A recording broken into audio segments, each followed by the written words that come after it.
ನಮಸ್ಕಾರ, info with Swati ಚಾನೆಲ್ಗೆ ಸ್ವಾಗತ.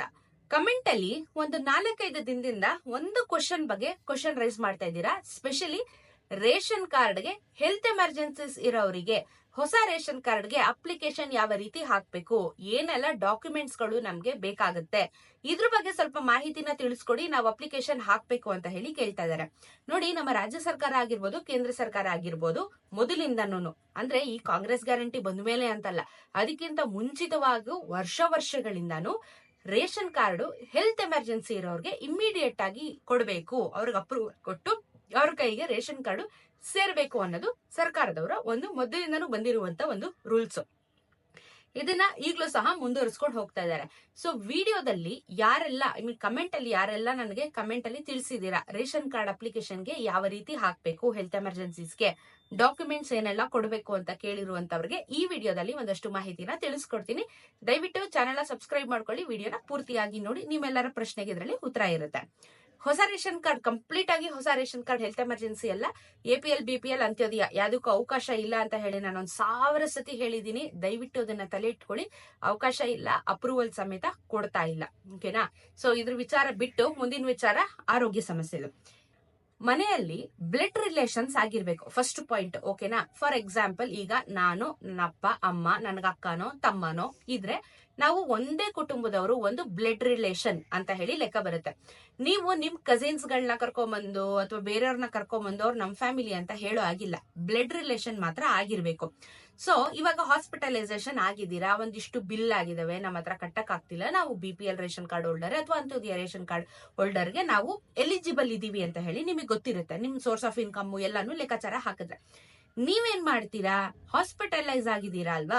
ಹಾಸ್ಪಿಟಲೈಸ್ ಆಗಿರೋರು ನಿಮ್ ಫ್ಯಾಮಿಲಿ ಮೆಂಬರ್ ಆಗಿದ್ರೆ ಅವ್ರದ್ದು ಇವಾಗ ಅಡ್ಮಿಟ್ ಆಗಿರೋದು ಒಂದು ಸರ್ಟಿಫಿಕೇಟ್, ಆಪರೇಷನ್ ಕೇಳ್ತಾ ಇದಾರೆ ಅನ್ನೋದು ಒಂದು ಲೆಟರ್ ಡಾಕ್ಟರ್ ಇಂದ, ಎಲ್ಲಾ ಬಿಲ್ಸ್ ಗಳನ್ನು ಇದುವರೆಗೂ ಎಷ್ಟು ಮೆಡಿಸಿನ್ಸ್ ಖರ್ಚು ವೆಚ್ಚಗಳಾಗಿದಾವೆ ಇದನ್ನೆಲ್ಲ ಕಲೆಕ್ಟ್ ಮಾಡ್ಕೊಂಡು ಒಂದು ಕಾಪಿ ಜೆರಾಕ್ಸ್ ಮಾಡಿಸ್ತೀರಾ. ಎಲ್ಲದಕ್ಕೂ ಸಿಲು ಸೈನ್ ಆಗಿರ್ಬೇಕು ಹಾಸ್ಪಿಟಲ್ ಇಂದ. ಎಲ್ಲಾನು ಒಂದು ಸೆಟ್ ಜೆರಾಕ್ಸ್ ಕಾಪಿ ಮಾಡಿಸ್ತೀರಾ. ನಿಮ್ ಆಧಾರ್ ಕಾರ್ಡ್ ತಗೊಂಡ್ ಹೋಗ್ತೀರಾ, ಪಾನ್ ಕಾರ್ಡ್ ತಗೊಂಡ್ ಹೋಗ್ತೀರಾ, ಜೊತೆಗೆ ನಿಮ್ದು ವರ್ಷದ ಆದಾಯ ಆಲ್ರೆಡಿ ನಿಮ್ ಹತ್ರ ಇದೆ, ನನ್ನ ಹತ್ರ ಪ್ರಿಂಟ್ಔಟ್ ಎಲ್ಲ ತೆಗ್ಸಿ ಇಟ್ಟಿದೀನಿ ಅಂದ್ರೆ ತಗೊಂಡೋಗಿ, ಇಲ್ಲ ಅಂದ್ರೆ ಏನ್ ಕಂಪಲ್ಸರಿ ಏನಿಲ್ಲ, ಹೆಲ್ತ್ ಎಮರ್ಜೆನ್ಸಿ ಅಲ್ವಾ. ಸೊ ಇದಿಷ್ಟು ಏನೇನೋ ಆಧಾರ್ ಕಾರ್ಡ್, ಪಾನ್ ಕಾರ್ಡ್, ಡಾಕ್ಟರ್ದು ಡಾಕ್ಯುಮೆಂಟ್ಸ್ ಇಷ್ಟನ್ನ ತಗೊಂಡ್ ಹೋಗ್ತೀರಾ.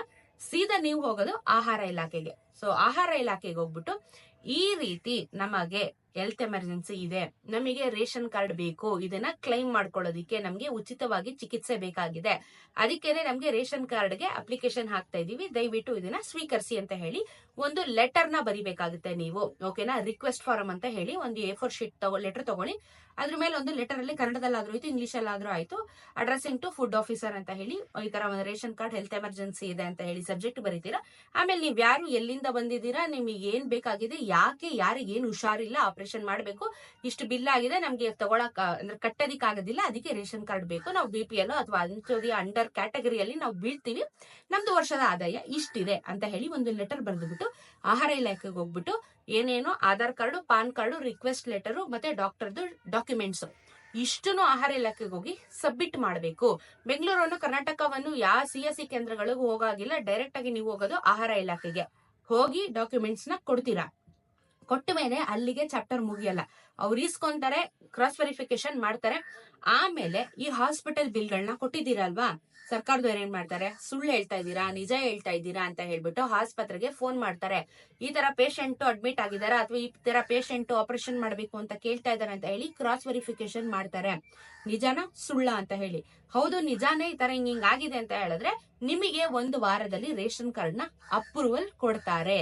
ಸೊ ನಿಮಗೆ ಒಂದು ಫೋನ್ ಮಾಡ್ತಾರೆ, ಈ ತರ ಆಗಿದೆ, ನಿಮ್ದು ಅಪ್ರೂವಲ್ ಆಗಿದೆ, 1 ವಾರ ನಂತರ ಬಂದು ಕಲೆಕ್ಟ್ ಮಾಡ್ಕೊಳ್ಳಿ ಕಾರ್ಡ್ನ, ಪ್ರಿಂಟ್ಔಟ್ ಕೊಡ್ತೀವಿ ಅಂತ ಹೇಳ್ತಾರೆ. ಇಫ್ ಇನ್ ಕೇಸ್ ನೀವು ಸುಳ್ಳು ಹೇಳಿ ಏನಾದ್ರೂ ಡಾಕ್ಯುಮೆಂಟ್ಸ್, ಏನೇನೋ ಫೇಕ್ ಡಾಕ್ಯುಮೆಂಟ್ಸ್ ಎಲ್ಲ ಮಾಡ್ಕೊಂಡು ಕೊಟ್ಟಿದ್ರೆ ಲೈಫ್ ಟೈಮ್ ನಿಮ್ಮ ರೇಷನ್ ಕಾರ್ಡ್ಗೆ ಅರ್ಜಿನ ಸಲ್ಲಿಸೋದಕ್ಕೆ ಸರ್ಕಾರದವರು ಅವಕಾಶನ ಕೊಡೋದಿಲ್ಲ, ಲೈಫ್ ಟೈಮ್ ಕ್ಯಾನ್ಸಲೇಷನ್ ಮಾಡ್ತಾರೆ. ಒಂದು ಸತಿ ಸುಳ್ಳು ಹೇಳಿದ್ರೆ ಅದು ನಿಮ್ಗೆ ಖಂಡಿತ ಫ್ಯೂಚರ್ಗೆ ಹೊಡೆತ ಬೀಳುತ್ತೆ. ಸೊ ಡಾಕ್ಯುಮೆಂಟ್ಸ್ ನ ವೆರಿಫಿಕೇಶನ್ ಮಾಡಿ 1 ವಾರದಲ್ಲಿ ರೇಷನ್ ಕಾರ್ಡ್ ನ ನಿಮ್ಮ ಕೈಗೆ ತಲುಪಿಸ್ತಾರೆ. 1 ವಾರ ಇಲ್ಲ ಅಂದ್ರೂ 10 ದಿನದೊಳಗಡೆ ತಲುಪಿಸ್ತಾರೆ. ನೀವು ಹಾಸ್ಪಿಟಲ್ ಆಪರೇಷನ್ ಅಂತ ಹೇಳಿದ್ರೆ ಒಂದು 10 ದಿನ ಗ್ಯಾರಂಟಿ ಹಾಸ್ಪಿಟಲ್ ಅಲ್ಲಿ ಇದ್ದೇ ಇರ್ತೀರಾ. ಸೊ ಆ ಟೈಮಲ್ಲಿ ಈ ರೇಷನ್ ಕಾರ್ಡ್ ನೀವು ಏನು ಅಪ್ರೂವಲ್ ಆದ್ಮೇಲೆ ನಿಮ್ಗೊಂದು ಅಪ್ಲಿಕೇಶನ್ ನಂಬರ್ ಕೊಡ್ತಾರೆ, ಓಕೆನಾ, ಒಂದು ಕನ್ಫರ್ಮೇಶನ್ ಒಂದು ಲೆಟರ್ ಕೊಡ್ತಾರೆ. ನೀವು ಸ್ವಲ್ಪ ಫಾಲೋ ಅಪ್ ಮಾಡ್ಕೋಬೇಕಾಗುತ್ತೆ. ಹೋಗಿ ಅಪ್ರೂವಲ್ದು ಅಥವಾ ನಿಮ್ಗೆ ಏನು ಅಪ್ಲಿಕೇಶನ್ ಹಾಕಿದೀವಿ ಅಂತ ಹೇಳಿ ಒಂದು ಅಕ್ನಾಲೇಜ್ಮೆಂಟ್ ಲೆಟರ್ ಏನ್ ಕೊಡ್ತಾರೆ ಅದನ್ನ ತಗೊಂಡ್ಬಂದು ಹಾಸ್ಪಿಟಲ್ಗೂ ಕೊಡಬಹುದು, ಏನು ತೊಂದರೆ ಇಲ್ಲ. ಸೊ ಇದು ಆರೋಗ್ಯ ಸಮಸ್ಯೆ ಇರೋರಿಗೆ ಒಂದು ಪ್ರೊಸೀಜರ್. ನಿಮ್ಮ ರೇಷನ್ ಕಾರ್ಡ್ ಸಿಗೋದಕ್ಕೆ ಪ್ರೊಸೀಜರ್. APL ಇದು ಅಂಡರ್ ಬರಲ್ಲ, BPL ಮತ್ತೆ ಅಂತ್ಯೋದಯ ಕಾರ್ಡ್ ಇದರ ಅಂಡರ್ ಅಲ್ಲಿ ಬರ್ತಾರೆ. ನೀವು ಇದನ್ನ ಯುಟಿಲೈಸ್ ಮಾಡ್ಕೋಬಹುದು. ಸೊ ಆಹಾರ ಇಲಾಖೆಗೆ ಭೇಟಿ ನೀಡಿ. ನಿಮ್ಗಿಲ್ಲಾಂದ್ರೆ ಅಪ್ಲಿಕೇಶನ್ ಲೆಟರ್ ಕೂಡ ಇಟ್ಟಿರ್ತಾರೆ. ಅಪ್ಲಿಕೇಶನ್ ನೀವು ಫಾರ್ಮ್ ನ ಫಿಲ್ ಮಾಡ್ಕೋಬಹುದು. ಸ್ಟಾಂಪ್ ಸೈಜ್ ಫೋಟೋ ಎತ್ಕೊಂಡೋಗಿ, ಪೇಷಂಟ್ ಫೋಟೋ ಎತ್ಕೊಂಡು ಹೋಗ್ಬೇಕಾಗತ್ತೆ. ಎತ್ಕೊಂಡೋಗಿ ಮನೆ ಸದಸ್ಯರು ಆಧಾರ್ ಕಾರ್ಡ್ ಎತ್ಕೊಂಡೋಗಿ ಒಂದೇ ಸತಿ ರೇಷನ್ ಕಾರ್ಡ್ ನಿಮ್ಗೂ ಆಗ್ಬಿಡುತ್ತೆ. ಸೊ ರೇಷನ್ ಕಾರ್ಡ್ ಬಂದ್ಬಿಡುತ್ತೆ. ಸೊ ನೆಕ್ಸ್ಟ್ ಇವ್ರದೆಲ್ಲ ಹುಷಾರಾದ್ಮೇಲೆ ನಿಮ್ ನೆಕ್ಸ್ಟ್ ಯೋಜನೆಗಳಿಗೆ ಬೇಕಾದ್ರೆ ಅಪ್ಲಿಕೇಶನ್ ಹಾಕೋಬಹುದು. ಸೊ ಇದು ರೇಷನ್ ಕಾರ್ಡಿನ ಹೆಲ್ತ್ ಎಮರ್ಜೆನ್ಸಿ ಇರೋರಿಗೆ ಒಂದು ಪ್ರೊಸೀಜರ್. ಸೊ ಅರ್ಥ ಆಗಿದೆ ಅಂತ ಭಾವಿಸ್ತೀನಿ. ಸೊ ಕ್ಲಿಯರ್ ಕಟ್ ಆಗಿ ಪ್ರತಿಯೊಂದು ವಿಚಾರನು ಬಿಡಿಸಿ ಹೇಳಿದೀನಿ. ಇನ್ನೂ ಡೌಟ್ ಇದೆ ಕಮೆಂಟ್ ಅಲ್ಲಿ ತಿಳಿಸಿ, ಅದ್ರ ಬಗ್ಗೆ ನಾನು ಖಂಡಿತ ವಿಡಿಯೋ ಮಾಡಿ ಹಾಕ್ತೀನಿ. ಇದಾಗಿತ್ತು ರೇಷನ್ ಕಾರ್ಡ್ ಹೆಲ್ತ್ ಎಮರ್ಜೆನ್ಸಿ ಇರೋರಿಗೆ ಅಪ್ಲಿಕೇಶನ್ ಯಾವ ರೀತಿ ಹಾಕೋದು ಅಂತ ಹೇಳಿ. ಹೊಸ ರೇಷನ್ ಕಾರ್ಡ್ಗೆ APL BPL ಅಂತ್ಯೋದಯ ಪ್ಯೂರ್ಲಿ ಹೊಸ ಕಾರ್ಡ್ಗೆ ಅವಕಾಶ ಇಲ್ಲ. ಯಾವುದೇ ಹಳೆ ಅಪ್ಲಿಕೇಶನ್ಸ್ ಗಳು ಅಪ್ರೂವಲ್ ನ ಕೊಡ್ತಾ ಇಲ್ಲ ಸರ್ಕಾರದವರು. ಡಿಸ್ಟ್ರಿಬ್ಯೂಷನ್ ಮಾಡ್ತಾರೆ, ಇನ್ನೊಂದ್ 2 ತಿಂಗಳು ಆಗುತ್ತೆ, ಅಲ್ಲಿವರೆಗೂ ಕಾಯ್ಬೇಕಾಗುತ್ತೆ. ಸಿಗೋಣ ಮತ್ತೊಂದಷ್ಟು ವಿಡಿಯೋ ಒಂದಿಗೆ. ನಮಸ್ಕಾರ.